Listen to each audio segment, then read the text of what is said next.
Hey, guys. Hey, Phil. Hey, Phil. Everybody feeling in the holiday spirit? Not so much, huh?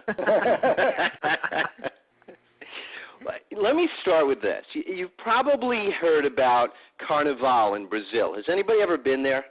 I have. Can you describe it? Oh, it's crazy. It's packed. There's samba. People are everywhere. It's party, party, party. Can you possibly enjoy Brazil during Carnival if you don't feel like partying? I don't think so. No, right? Because it all becomes a party. Yeah. Well, here's what I'm going to tell you. I guarantee that it is nowhere near as wild as when Carnival hits Trinidad. It's a whole different experience. And, you know, Brazil is renowned for it. Not a whole lot of people know that they have a Carnival in Trinidad. Not a lot of people go to Trinidad. I happened to do a consulting project there, and they invited me for Carnival. I had never seen anything like it before or since. People go completely out of their minds for a day. It's not just party, it is complete and total mayhem and chaos. Every single person on that island is drunk. People are waking up and not knowing where they are. They're like waking up in other people's homes. Every door is like open. People just wander the streets singing and dancing and playing music. It is completely crazy. We don't have that here. I mean, Renata, you're in New York. You have the St. Patrick's Day parade. People drink and march along Fifth Avenue. We have New Year's celebrations. But even when those get wild, as a whole, they're controlled because there are laws and there are rules. Carnival in Trinidad, there's no police. There's no anything. It's just crazy people being crazy. And even here, you know, when we do have these celebratory events and people get a little out of hand, when they display bad behavior, they're controlled by maybe police or authorities, and underlying sanity ultimately wins out. So we don't go crazy like they do in Trinidad. Or do we? I'll tell you something interesting about being in Trinidad. I went to the yacht club. Now, the people I was consulting with are one of the wealthiest families in Trinidad. There is extreme wealth and extreme poverty. So we went to the yacht club, and sitting 2 tables away was Rod Stewart. And I'm going, that's Rod Stewart. And they're going, yeah. I'm going, guys, that's Rod Stewart in there. And they said, yeah, so? They thought it was ridiculous that Americans pay so much attention to celebrity. They said, he's just a guy. I said, you got to be kidding me. You mean like if Michael Jackson, who was alive at the time, if Michael Jackson walked in, you guys wouldn't go, oh, my God, it's Michael Jackson. They said, no. They said, Americans are silly in that regard. I mean, they're just people. You know, maybe they have a talent, so what? So they look at us as we're crazy. Now, try to imagine that you're from a nation of absolute sanity, right, where things are sane. And you come to the United States, and you see a red carpet celebration in Hollywood, and you see people going crazy. You go, what is wrong with these people? Because they're acting crazy. Now suppose you came to the United States, and instead of being brought to the red carpet, you are brought directly to a shopping mall as the doors open on Black Friday. That's where it begins. I'm telling you, we may not recognize it, but I recognize it. People here go completely insane. And it isn't as in your face as Carnival in Brazil or Trinidad, but this is much longer lasting. This runs people through a period where they forget normalcy. And it becomes really important to buy gifts for people that they may or may not like. In fact, in some cases, it becomes like a do-or-die sport. And they go crazy enough to eat foods that they know will do them harm. And not only are they crazy enough to do that once in a while, it becomes more the rule than the exception during this holiday season. And parties and more parties ensure that between alcohol and sugar highs and exhaustion, nobody really has any sanity left. Now, we happen to know something about Americans. We are resilient. we know that we can bounce back from bad behavior. But we also know we need a goal. We need a reason to stop destructive behaviors. So, as a population, we find solace in the idea of the New Year's resolution. So you can get completely crazy during this holiday season because at the end is this period that we can call the New Year. And in that New Year, we somehow believe that we're going to change everything about ourselves.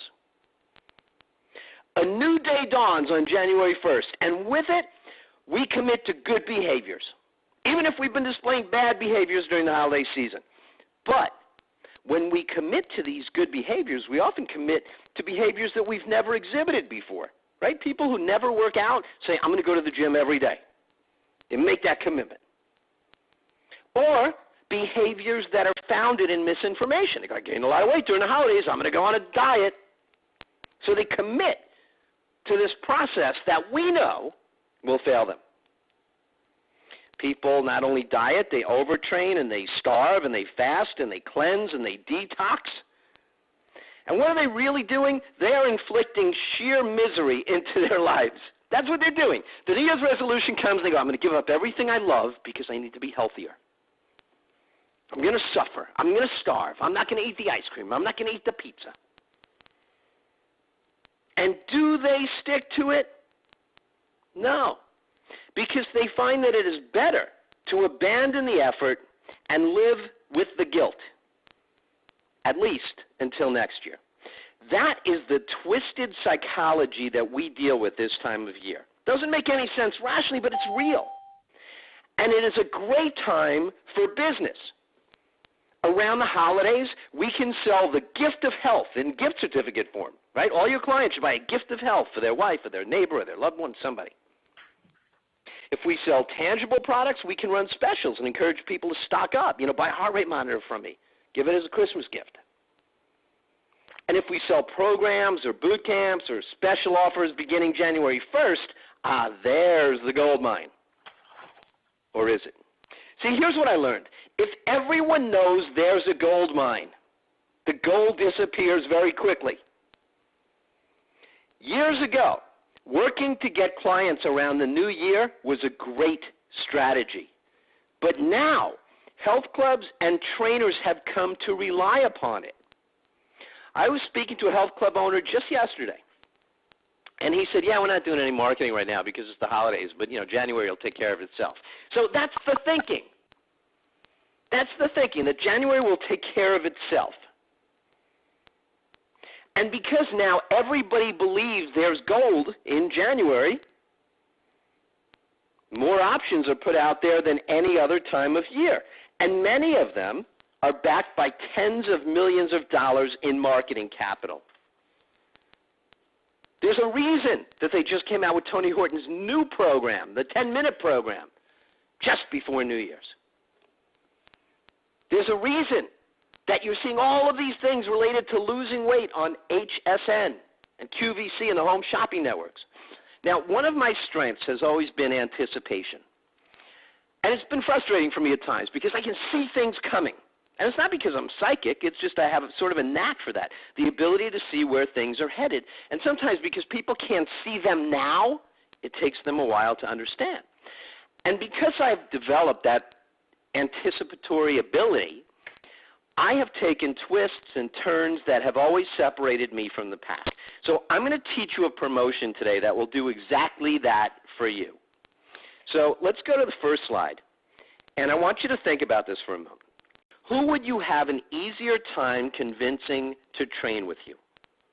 Someone you never met before, anticipating a conversation where you're going to talk about goals and history, or someone who 30 days ago told you what specifically their fitness goals were, what specifically they were going to attempt, and who failed to follow your advice and wound up worse off for it. Who would be easier for you to influence? The person who you've never met, who's going to now tell you some things about themselves, or the person that knows you, the person that 30 days ago said, here's my goal, here's what I'm going to do. You gave them some advice and they didn't listen and they failed. Question becomes not who is more emotionally ready, but rather who do you have the greatest power to affect? And the answer is it's the person you know the most about. So I'm going to share with you a promotion that you have to start immediately.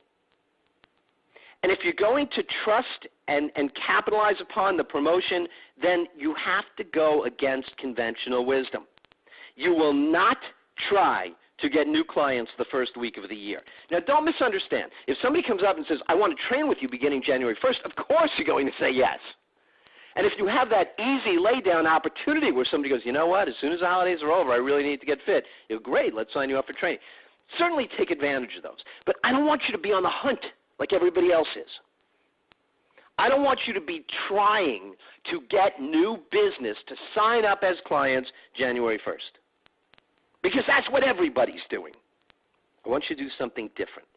You will not try to get new clients the first week of the year. Let's go to the next slide. Let's understand a bit about psychology, a bit about the New Year's resolution, and a bit about the difference between perception and reality. Then I'll share the elements of the promotion. Now, in my Be Better program, I talk about a book that I thoroughly enjoyed, and I actually know the author. I have some firsthand experience with the author. His name is Phil Dusenberry, and the book is called Then We Set His Hair on Fire. And sort of an odd title, but Phil Dusenberry was the creative director for the Diet Pepsi campaign when they got Michael Jackson, which was a huge coup that Michael Jackson was going to be their spokesperson, and as they were shooting the commercial, they set his hair on fire. So that's where the title comes from.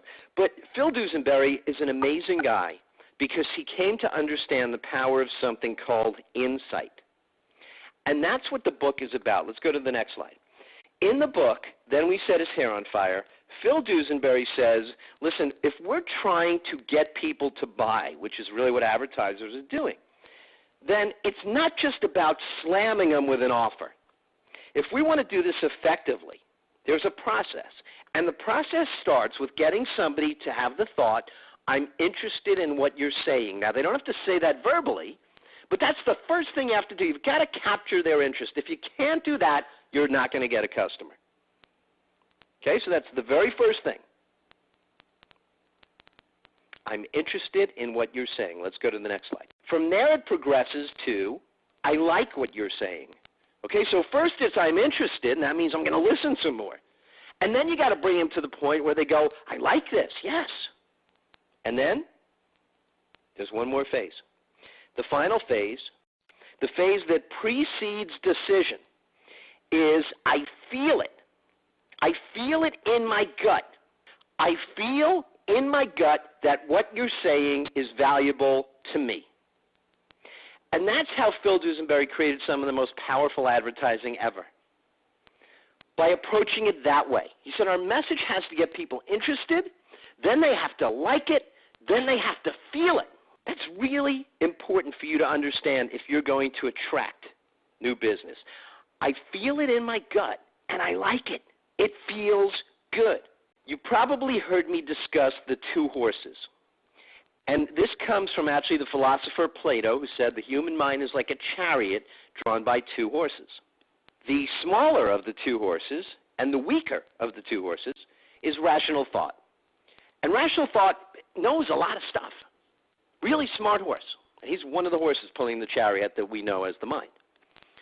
And if you say to rational thought, I want to get from here to there, wherever here is and wherever there is, rational thought knows the shortest distance is a straight line.